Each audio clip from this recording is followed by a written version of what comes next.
तो नमस्कार दोस्तों, हम अपने कैलेंडर की जो कक्षा है उसको आगे बढ़ा रहे हैं। आज इसका पार्ट 2 बना रहे हैं। तो कल जहाँ तक कि हमने बात की थी, हमने वर्ष के बारे में बात की थी और बात हुई थी सामान्य वर्ष और लीप वर्ष के बारे में। किसके बारे में बात हुई थी? सामान्य वर्ष और लीप वर्ष के बारे में। तो आप लोगों ने देखा था कि सामान्य वर्ष में कितने दिन होते हैं और लीप वर्ष में कितने दिन होते हैं। हमने ये भी बताया था कि मतलब जो लीप वर्ष है वो कैसे पता चलेगा और सामान्य वर्ष है उसके बारे में हम पता कैसे लगाएंगे। तो आप लोगों को पता होगा कि किसी भी वर्ष के अंतिम 2 अंकों को 4 से अगर विभाजित किया जाता है तो वहाँ पे अगर वह शेषफल बचा देते हैं तो वह हमारे सामान्य वर्ष होते हैं, लीप वर्ष सामान्य वर्ष होते हैं। अगर शेषफल नहीं बचाते हैं, जैसे कि अभी 2022 चल रहा है, तो 2022 लीप वर्ष है या नहीं, ये कैसे पता चलेगा? आप लोग बताइए कमेंट सेक्शन में, इस क्वेश्चन को हल करके बताइए कैसे पता चलेगा कि 2022 हमारा जो है वो लीप वर्ष है कि नहीं है। तो ये कैसे पता चलेगा? तो 2022 के अंतिम 2 अंकों को हम लेंगे और यहाँ पे लिख के 4 से इसे हम भाग दे देंगे। तो जब 4 से भाग देंगे तो 4 पंचे 20 आ जाएगा। तो यहाँ पे हमें ये पता चल जाएगा कि ये जो हमारा है ये सामान्य वर्ष है, क्योंकि ये शेषफल बचा रहा है। तो जो शेषफल बचाते हैं वो सामान्य वर्ष होते हैं। लेकिन अगर आपसे कोई पूछे कि 1900 लीप वर्ष है कि नहीं, तो आप कैसे पता लगाएंगे? अभी तो आपने वर्ष की बात की, तो किसी भी वर्ष के अंतिम 2 अंकों को 4 से विभाजित किया जाता था, पता चल जाता था।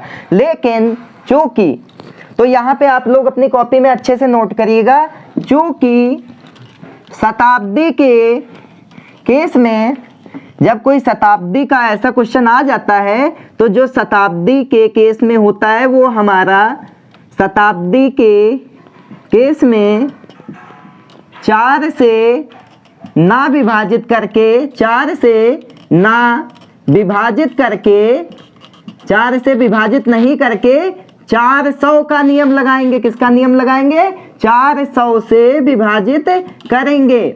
अगर 400 से संख्या विभाजित हो जाती है, तो पूरी तरह विभाजित हो जाती है, तो वो हमारा लीप शताब्दी कहलाती है या अधिवर्ष शताब्दी कहलाती है। लेकिन चूंकि 1900 को हम 400 से जब भाग देंगे तो यहाँ पे ये हमारा पूर्णतया विभाजित नहीं होगा, तो ये हमारा कैसा हो जाएगा? ये हमारा सामान्य शताब्दी हो जाएगी।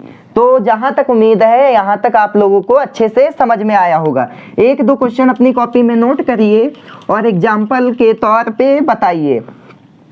तो एग्जाम्पल के तौर पे बताएंगे, जैसे क्वेश्चन नोट करेंगे कि 1600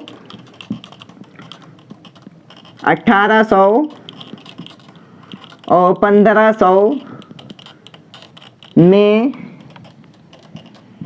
लीप शताब्दी कौन सी है?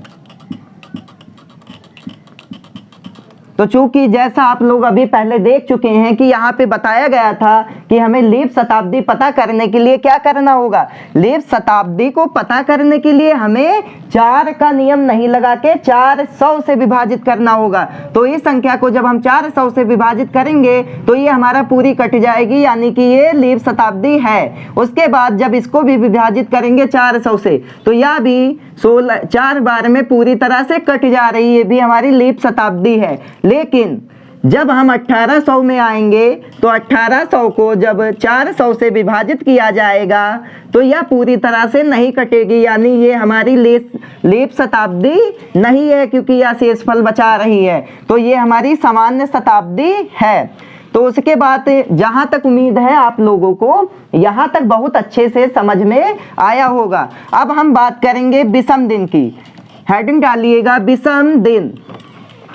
तो जब बात विषम दिन के बारे में की जाती है तो विषम दिन जो विषम दिन क्या होते हैं, एक परिभाषा आप अपनी कॉपी पे नोट कर लीजिए।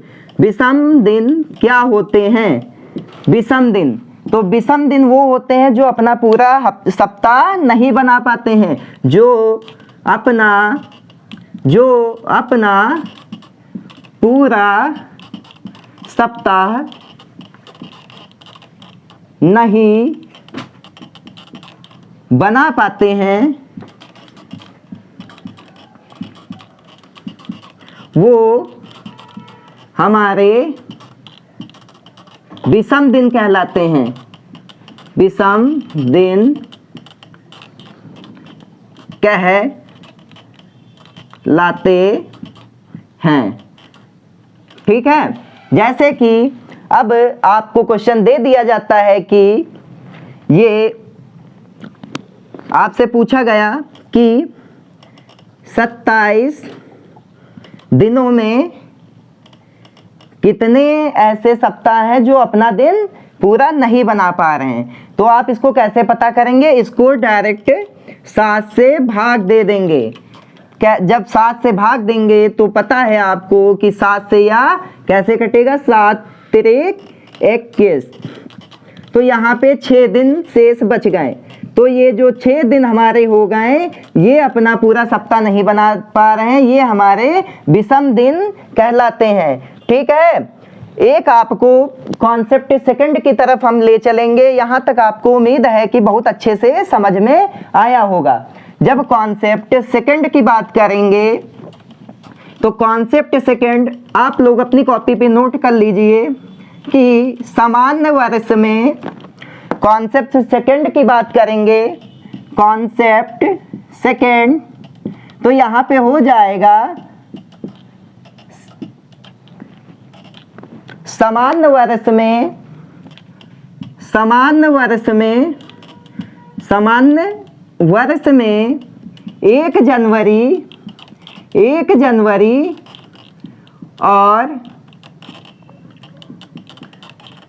1 जनवरी और 31 दिसंबर का दिन एक समान होता है, एक समान होता है। तो ये हमारे समान वर्ष की बात हो रही है। आपको पता है समान वर्ष कौन होते हैं? जो 4 से विभाजित होने पे शेषफल बचा देते हैं, वो हमारे सामान्य वर्ष कहलाते हैं। तो सामान्य वर्ष में जैसे 1 जनवरी को सोमवार है,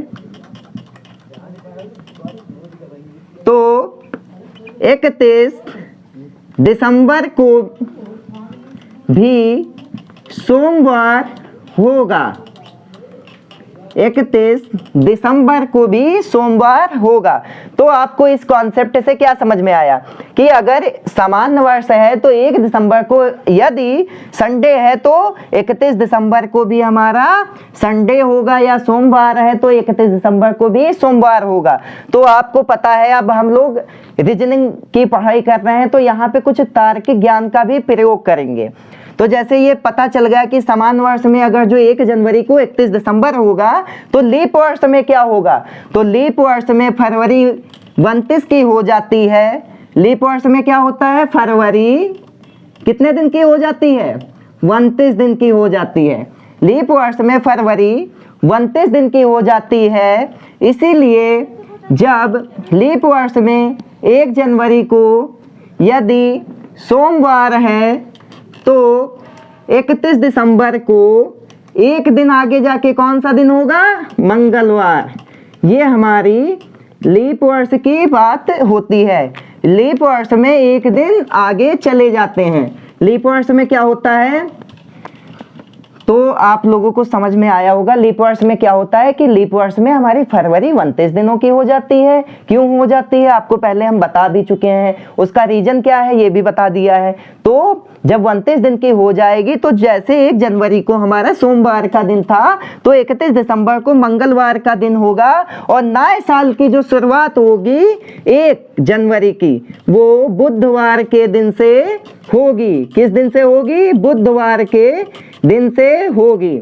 तो यहाँ से काफ़ी ज़्यादा चीज़ें आपको क्लियर हो जाएंगी। कैसे हो जाएंगी? एग्जाम्पल के तौर पे हम देखते हैं कि जैसे 1 जनवरी 2017 को सोमवार था और किसी ने आपसे पूछ लिया कि 1 जनवरी 2018 को कौन सा दिन होगा? तो आप लोगों को, जो कि आपने अभी कॉन्सेप्ट पढ़ा हुआ है कि सामान्य वर्ष में जो दिन होते हैं वो सामान्य होते हैं, जो सामान्य वर्ष में एक दिन बढ़ जाता है, और लीप वर्ष में क्या होता है, जो 1 जनवरी को होता है वही जो सामान्य वर्ष होते हैं उसमें जो 1 जनवरी को दिन होता है वो 31 दिसंबर को होता है, और लीप वर्ष में क्या होता है, जो दिन 1 जनवरी को होता है वो दिन ना होके 31 दिसंबर को उसके एक दिन आगे का दिन होता है, क्योंकि वहां पे हमारी फरवरी 29 की हो जाती है। तो आप लोगों को पता है, आप लोगों ने पढ़ा भी है। तो यहाँ पे इस क्वेश्चन को हम हल करेंगे। तो आपको जैसा कि पता है कि जब 1 जनवरी को, सबसे पहले हम पता करेंगे ये हमारा साधारण वर्ष है या लीप वर्ष या अधिवर्ष है। तो ये कैसे पता करेंगे? इसको 4 से विभाजित करेंगे। जब यह पूरी तरह से नहीं विभाजित हो रहा है तो ये हमारा सामान्य वर्ष है, तो यहाँ पे वही फार्मूला लगेगा। उसके बाद हम देखेंगे ये जनवरी पे ही खत्म हो रहा है, यहाँ फरवरी तो आ नहीं रही है, तो यहाँ पे बताने में कोई दिक्कत होनी ही नहीं चाहिए, क्योंकि हमें पता है अगर 1 जनवरी 2017 को सोमवार का दिन था तो जाहिर सी बात है 31 दिसंबर 2017 को सोमवार का ही दिन होगा। जब 31 दिसंबर 2017 को सोमवार का दिन होगा तो हमारी जो नए साल की शुरुआत है जी 1 जनवरी 2018, तो इस दिन हमारा कौन सा दिन हो जाएगा? ये हमारा हो जाएगा मंगलवार। तो अगर ऐसे क्वेश्चन आपके किसी भी एग्जाम में आ जाते हैं तो आपको क्वेश्चन देखने की जरूरत नहीं है। जो कॉन्सेप्ट इसमें नोट कराया गया है उसी से सब कुछ संभव है, उसी से चीजें आपको समझ में आ जाएंगी। ठीक है, तो आप लोगों को पता चल गया कि ये कैसे होगा।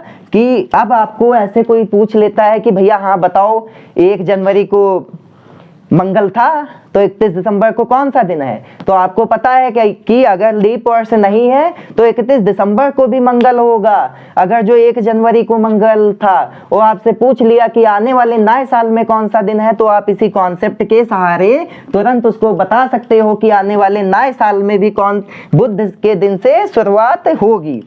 अब यहाँ पे हम इसके आगे दूसरे अन्य कॉन्सेप्टों को समझेंगे और धीरे धीरे इसी के साथ अपने कक्षा को आगे बढ़ाएंगे। तो अभी हम यहाँ पे हमने ये कॉन्सेप्ट देखा, इसके बाद हम देखेंगे कि जैसे हमारे पास क्वेश्चन आ जाता है और डायरेक्ट हमें पता करना है कि क्वेश्चन किसी ने दे दिया कि हाँ ये दिया हुआ है कि 1 दिसंबर 2021 को कौन सा दिन होगा। तो जैसे अभी हमें नहीं पता है तो जब हम इसको आगे देखेंगे तो ये चीज़ें हमें पता चल जाएंगी। ठीक है, कैसे पता चलेंगी? इसके लिए आप वो लोगों को क्लास को अच्छे से देखते रहना है और इसको शेयर भी कर देना है। ठीक है, तो यहाँ पे जब बात करेंगे कैलेंडर की, ठीक है, तो इस जो हमारा ये कॉन्सेप्ट है इसको कैलेंडर की आत्मा भी कहा जाता है, क्योंकि इस कॉन्सेप्ट से सब चीज़ें अपने आप क्लियर हो जाती हैं। तो आगे के टॉपिक को जानने के लिए हमें सबसे पहले एक नंबर कोड याद करना होगा। जो नंबर कोड है उसी से हर एक चीज़ आपको बहुत अच्छे से समझ में आ जाएगी। उम्मीद है बहुत ही सिंपल है, कोई विशेष नहीं है। तो वो नंबर कोड यहाँ पे हम लिख देते हैं और आप लोगों को अभी ही उसे याद करना है। तो नंबर कोड क्या है? बहुत ही सिंपल है। नंबर कोड को आप याद करते चलेंगे। 14 250 14 40 250 14 40 250 36 146। ये केवल नंबर कोड नहीं है, इसी से आपके आने वाले जितने भी क्वेश्चन हैं सब हल हो जाएंगे। तो इस नंबर कोड को आप लोग याद कर लीजिए। क्या है? 14 40 14, 40, 250, 36, 146।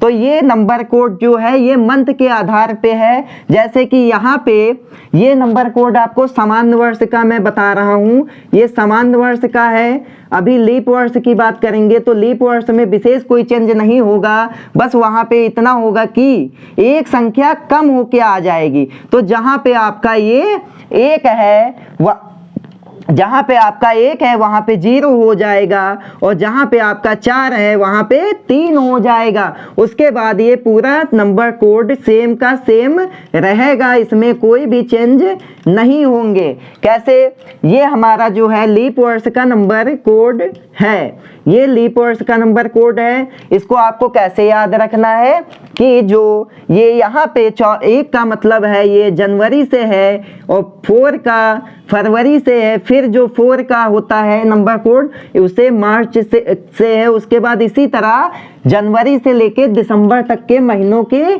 हमने एक अपना कोड स्पेशल बनाया है जो आपको दे रहे हैं। इसी के माध्यम से कैलेंडर के जितने भी कहीं से भी कोई भी क्वेश्चन आ जाए, आप इस नंबर कोड की सहायता से किसी भी क्वेश्चन को आसानी से हल कर सकते हो।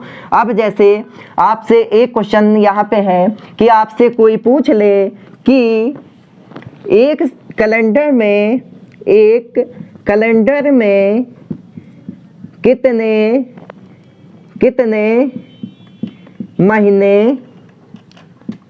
कितने महीने एक जैसे होते हैं,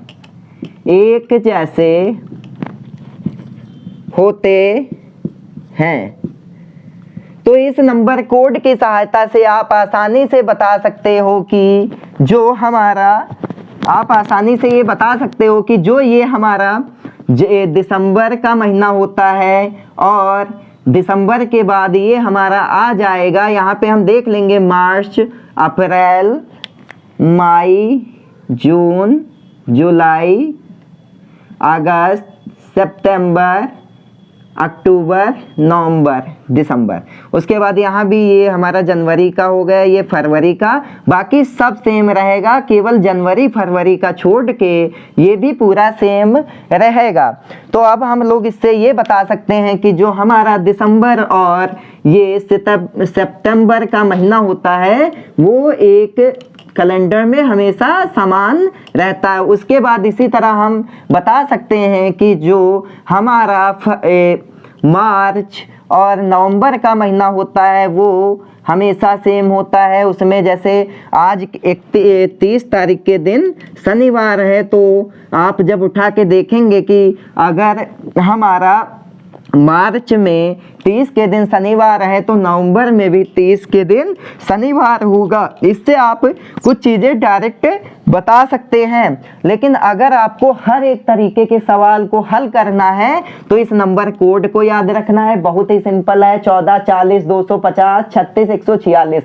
आपको याद भी हो जाएगा कितना है, 14, 40, 250, 36, 146। तो ये हमारा सामान्य वर्ष का है। उसके बाद हम लीप वर्ष में भी ज़्यादा कोई अंतर नहीं करेंगे, केवल जनवरी और फरवरी का चेंज है। तो जनवरी का जो सामान्य वर्ष में 1 था तो लीप वर्ष में वहां पे 0 होगा, और जो फरवरी का सामान्य वर्ष में 4 था तो लीप वर्ष में वहां पे 3 होगा।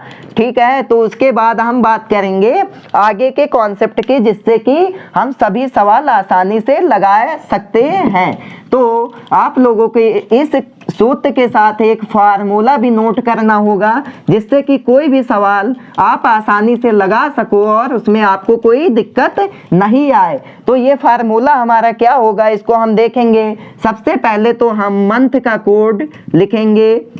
जब हमें डायरेक्ट बताना है कि आज जैसे 29/2/21 को कौन सा दिन है, अगर ये ऐसे सवाल हमें डायरेक्ट बताने हैं तो हमें इस फार्मूले का इस्तेमाल करना ही होगा, और ये नंबर कोड आपको सभी सवालों में बहुत ही सहायता प्रदान करेगा। कोई भी सवाल इससे आपका गलत कैलेंडर का नहीं हो सकता है। इसे कैलेंडर की आत्मा कहा जाता है। ये जो कॉन्सेप्ट और ये जो फार्मूला हमने आपको बताया है कॉन्सेप्ट 3, इसे कैलेंडर की आत्मा कहा जाता है। इसी से कैलेंडर के जितने भी सवाल हैं सब हल हो जाते हैं। तो सबसे पहले हम लिखेंगे मंथ कोड, उसके बाद यहाँ पे 2 डिजिट ऑफ ईयर, 2 डिजिट यानी 2 digit of year, 2 digit of year. उसके बाद हमें ये पता भी तो करना है कि ये लीप, इसमें कितने लीप वर्ष होंगे, तो उसके बाद हम लीप वर्ष की संख्या लिखेंगे। अब आपको हमने बताया भी था कि लीप वर्ष कैसे निकालते हैं। तो जैसे 2021 है तो इसको 4 से भाग देंगे तो यहाँ पे हमारा 5 बार में कटेगा, तो ये जो 5 संख्या आ जाएगी ये हमारे लीप वर्ष हो जाएंगे। तो यहाँ पे लीप वर्ष की संख्या भी नोट करनी है, लीप वर्ष की संख्या। उसके बाद डेट, कौन सी डेट है। तो आपके सामने कोई सवाल आ जाए, जैसे आपको इसके बारे में एक और चीज़ हम बताना चाहेंगे कि इसमें जो चीज़ें हैं वो काफ़ी हद तक एक कॉन्सेप्ट होता है जिसे हम कॉन्सेप्ट 4 बोलते हैं, उस पे भी आधारित हैं। क्योंकि अगर आपको कॉन्सेप्ट 3 पूरी तरह से समझना है तो कॉन्सेप्ट 4 को भी देख लेना चाहिए। तो यहाँ पे हम बात करेंगे अपने कॉन्सेप्ट 4 की। तो इसका क्या होता है कि अगर 19वीं शताब्दी चल रही है तो ये हमारा बनाया गया है, तो इसमें नो चेंज होता है, यानी कि कोई कुछ नहीं होगा। जैसे कि 19वीं शताब्दी का सवाल आपके सामने आ जाता है, यहीं पे हम इसको बता भी देते हैं अच्छे से कि कैसे है क्या है, तो आपको बहुत अच्छे से समझ में आ जाएगा। जैसे एग्जाम्पल के तौर पे हम लेते हैं कि 1 जनवरी 1960 को कौन सा दिन था। तो जो ये फार्मूला है इसके लिए पर्याप्त है, इसमें कोई दिक्कत नहीं होगी। लेकिन जब बात करेंगे हम 20वीं शताब्दी की, जैसे 19वीं शताब्दी में ये फार्मूला है, इसमें नो चेंज है। लेकिन जब हम 20वीं शताब्दी की बात करेंगे तो जब आ जाएगी 2000 तो यहाँ पे हो जाएगा +6, यानी कोई भी सवाल लिखने के बाद अगर जो 2000 के सन का सवाल है तो यहाँ पे +6 लिखेंगे, तभी हमें एग्जैक्ट ये पता चल जाएगा कि आज के दिन, जैसे आज हमारा 16 फरवरी है तो 16 फरवरी को कौन सा दिन है, हम बिना किसी कैलेंडर को देख के अपने आप अच्छे से ये बता सकते हैं। हमें किसी भी कैलेंडर की इसमें कोई आवश्यकता नहीं होती है। जब 2000 की बात, उसके बाद जब ये बात 21वीं शताब्दी में आ जाती है तो यहाँ पे फिर +4 हो जाता है, बात 22वीं की आ जाती है तो यहाँ पे +2 हो जाता है, और उसके बाद ये 23वीं शताब्दी में आते आते फिर 0 हो जाता है। इसी तरह ये कॉन्सेप्ट हमारा चलता रहता है। अब पीछे भी जाएंगे तो पीछे की तरफ भी ये ऐसे चलेगा। वैसे उम्मीद है कि आपको 19वीं से लेके 2300 तक के हमने कोड बता दिए हैं कि ये अगर क्वेश्चन आ जाए तो आपको कैसे हल करना है। अब एग्जाम्पल के तौर पे हम इसको हल करेंगे। उम्मीद है आप लोगों ने ये सब चीज़ें कॉपी में नोट कर ली होंगी, तो आपको बहुत अच्छे से समझ में आएगा। तो इस फार्मूले को हम लिखने रहने देंगे और ये चीज़ें आप कॉपी में नोट कर लीजिए, इसका भी काम आएगा। ठीक है, तो इसको भी हम साइड में रखेंगे और हल्की सी जगह निकाल के कुछ एग्जाम्पल को हल करेंगे। तो जैसे कि एग्जाम्पल हमारा है, अभी आपने क्वेश्चन देखा था कि 1 जनवरी 1960, तो अब जैसे हमें पता करना है तो हमें पता है कि इसमें कोई हमारे अलग से सन का मतलब कोड नहीं लगेगा 19वीं शताब्दी का। तो यहाँ पे हम आराम से इसको हल करेंगे। सबसे पहले मंथ कोड डालेंगे, बात जनवरी की हो रही है तो इसके बाद ये भी पता करेंगे ये हमारा लीप वर्ष है कि सामान्य वर्ष है। जब इसको हम 4 से विभाजित करेंगे तो यह हमारा पूरी तरह से विभाजित हो जाएगा, तो ये हमारा लीप वर्ष है। तो अगर लीप वर्ष है तो यहाँ पे हम कैसे क्या लिखेंगे ये भी हमको देखना है। तो यहाँ पे हम जब देखेंगे सबसे पहले मंथ कोड, तो लीप वर्ष में हमने क्या बताया था, जो जनवरी का कोड होता है वो 0 होता है। तो यहाँ पे मंथ का कोड लिखेंगे 0। ठीक है, उसके बाद 2 डिजिट ऑफ ईयर। तो जब डिजिट की बात करेंगे तो ईयर की हमारे अंतिम 2 डिजिट क्या हैं उनको हम लिखेंगे। तो कौन सा है 60। तो ये हमारी 60 ये अंतिम 2 डिजिट हैं, ठीक है, जो हमारा सन चल रहा है उसकी वर्ष की। उसके बाद लीप वर्ष कितने बीत चुके हैं ये भी पता लगाएंगे। ये कैसे पता लगाएंगे, आपको बताया ही था कि इसको भाग देंगे 4 से। किसको भाग देंगे, 60 को। यहाँ पे कितनी बार में कटेगा, 4 एकम 4 2। तो ये हमारा कटेगा